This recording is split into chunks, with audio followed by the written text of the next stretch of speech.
Ready and prepared to move is the motto of emergency preparedness. This past weekend, Houghton and Keweenaw County Office of Emergency Measures held a training model session, taking inspiration from the forecast frigid temperatures and snow. Keweenaw Bureau reporter Thomas Fournier has more on how the region determines when shelters become necessary for public safety.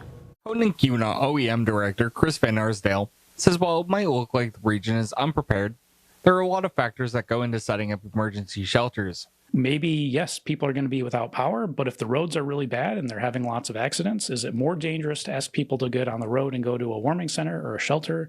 Or are they better, safer to be home even if there's no heat or no power? And we don't have a good answer for that, but it's definitely something that we think about. You know, this past weekend with the extreme cold, there were a lot of accidents on Thursday and Friday.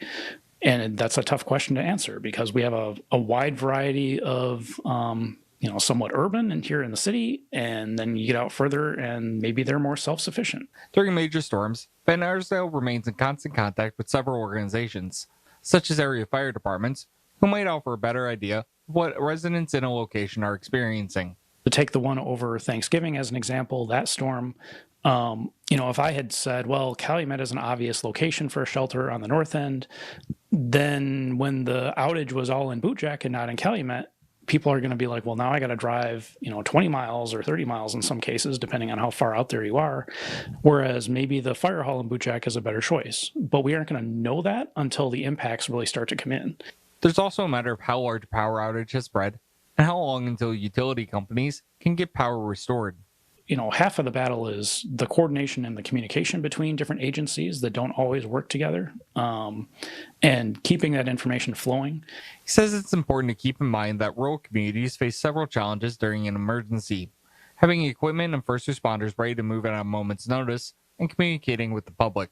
One of the things we'd like to do is resurrect our Copper Country Strong site and have it kind of as a dual site. So during non-emergency times to talk about like, hey, if you want to volunteer to help in your community, here are agencies that are always looking for volunteers. And then when there is an incident, it would flip over and like we did for COVID and for and the flood and a number of other things, but be that like single resource for people to be able to go to. Van Arsdale adds the most important thing someone can do before an emergency happens is know what your plan is. Those interested in learning more about setting up an emergency plan or information about other winter emergencies find more details online. My EP News in Houghton, this is Thomas Fournier.